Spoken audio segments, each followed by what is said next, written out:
రైతు ఈరోజు పండించిన పంట అమ్ముకోవడానికి ప్రాణాలు వదులుతూ ఉంటే రాష్ట్ర ప్రభుత్వం గాఢ నిద్రలో అసలు సమస్య లేనట్టు 80% పండించిన పంట కొనుగోలు చేసినట్టుగా ముఖ్యమంత్రి గొప్పలు చెప్తా ఉన్నాడు. నేను ముఖ్యమంత్రిని ఛాలెంజ్ చేస్తా ఉన్నాను. తప్పుడు మాటలు తప్పుడు లెక్కలు చెప్పేటువంటి ముఖ్యమంత్రి రేవంత్ రెడ్డి గారు, నీకు దమ్ము ధైర్యం ఉంటే రండి, నీ రాష్ట్రంలో నువ్వు చెప్పిన చోటికి తీసుకెళ్తా, రైతు పడేటువంటి కష్టాలు చూడండి, అక్కడ వరి కుప్పలను చూడండి, మక్కల సంగతి అదే, జొన్నల సంగతి అదే, సన్ఫ్లవర్ అంతే ఉంది, శనగల విషయం కొనుగోలు మొదలు కాలే. రాష్ట్రంలో రైతు పడుతున్నటువంటి గోస అంతా ఇంత కాదు. ఏ రైతు ఓటుతోటైతే నువ్వు ముఖ్యమంత్రి అయినవో, ఏ రైతు పేరు మీద మీరు డిక్లరేషన్ ఇచ్చి వరంగల్ డిక్లరేషన్లో మీరు రాహుల్ గాంధీని దొరికొచ్చేసి అబద్ధపు మాటలు చెప్పినావో, ఈరోజు ఏ ఒక్క హామీ అన్న నెరవేర్చినామని అడుగుతున్నా. కరెంట్ తీసేసిండ్రా అనుకున్నా, ఇంకా కరెంట్ ఇంకా తీయలేదా అని అనుకుంటున్నా. నేను మాట్లాడితే కరెంటు తీస్తారు, ఆడ అసెంబ్లీలో మా మైక్ కట్ చేస్తారు, ఈడ మాట్లాడితే కరెంటు తీస్తారు. ఇది మాకు అలవాటు అయిపోయింది.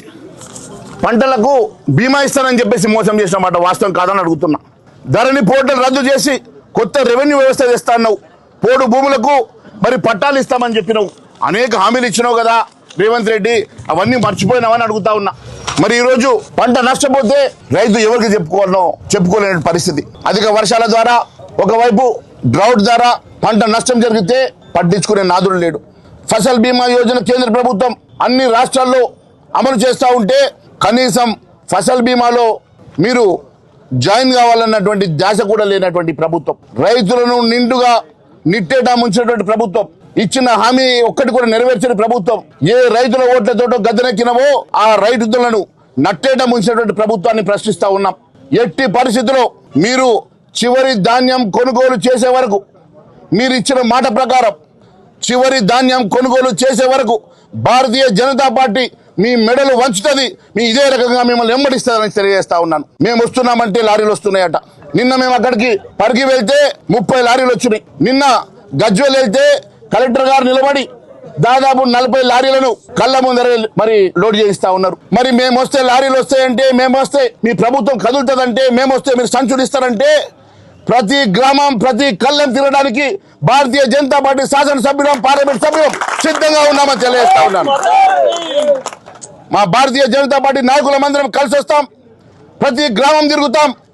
మరి రైతులకు న్యాయం జరుగుతుందంటే ఈ విధంగా ఖచ్చితంగా వారి వెంట నడుస్తాం, రైతుల పక్షాన నిలబడతాం, రైతుల పక్షాన పోరాటం చేస్తాం. వారికి న్యాయం జరిగే వరకు రైతుల వెంట భారతీయ జనతా పార్టీ నిలబడుతుందని తెలియజేసుకుంటూ ధన్యవాదాలు తెలియజేస్తూ భారత్ మాతాకి జై జవాన్.